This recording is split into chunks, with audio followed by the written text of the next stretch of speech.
മത്സ്യത്തൊഴിലാളികളുടെ സമ്പാദ്യ സമാശ്വാസ പദ്ധതിയിലെ കുടിശ്ശിക ഗഡുക്കൾ അടിയന്തരമായി വിതരണം ചെയ്യണമെന്ന് കെ.സി. വേണുഗോപാൽ എം.പി. ആവശ്യപ്പെട്ടു.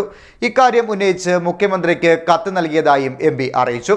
കൂടാതെ മത്സ്യത്തൊഴിലാളി പെൻഷനും വിധവാ പെൻഷനും 3-4 മാസം കുടിശ്ശികയായതും പെൺമക്കളുടെ വിവാഹ ധനസഹായം സംബന്ധിച്ചുള്ള 208 അപേക്ഷകളിൽ തുകയൊന്നും വിതരണം ചെയ്യാത്തതും ദുരിതം ഇവരുടെ ഇരട്ടിപ്പിച്ചെന്നും ഇവയും അനുവദിക്കാനുള്ള അടിയന്തര നടപടി വേണമെന്നും വേണുഗോപാൽ ആവശ്യപ്പെട്ടു. മത്സ്യത്തൊഴിലാളികളുടെ സമ്പാദ്യ സമാശ്വാസ പദ്ധതിയിലെ കുടിശ്ശിക ഗഡുക്കൾ അടിയന്തരമായി വിതരണം ചെയ്യണമെന്ന് കെ.സി. വേണുഗോപാൽ എം.പി. ആവശ്യപ്പെട്ടു. ഇക്കാര്യം ഉന്നയിച്ച് മുഖ്യമന്ത്രിക്ക് കത്ത് നൽകിയതായും എം.പി. പറഞ്ഞു. മത്സ്യത്തൊഴിലാളികളുടെ ക്ഷേമം ലക്ഷ്യമിട്ട് കേന്ദ്ര സംസ്ഥാന സർക്കാരുകൾ ചേർന്ന് നടപ്പിലാക്കിയ പദ്ധതിയാണിത്.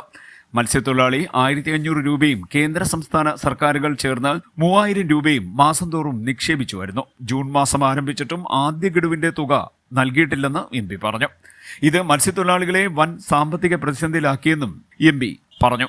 കടലിൽ പോകുന്ന മത്സ്യത്തൊഴിലാളികൾക്ക് മെയ്, ജൂൺ, ജൂലൈ മാസങ്ങളിലും ഉൾനാടൻ മത്സ്യബന്ധന തൊഴിലാളികൾക്ക് ജൂൺ, ജൂലൈ, ഓഗസ്റ്റ് മാസങ്ങളിലും ഗഡുക്കളായി പണം നൽകുന്ന പദ്ധതിയിൽ ഇത്തവണ മെയ് മാസം പിന്നിട്ടിട്ടും ആദ്യ ഗഡു നൽകാത്തത് ഈ മേഖലയിലെ തൊഴിലാളികളുടെ ദൈനംദിന ജീവിതത്തെ തന്നെ ബാധിച്ചിരിക്കുകയാണ്.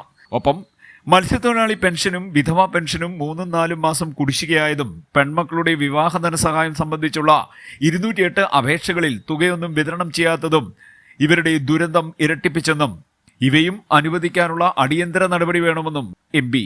ആവശ്യപ്പെട്ടു. CDNet news, Kayamkulam.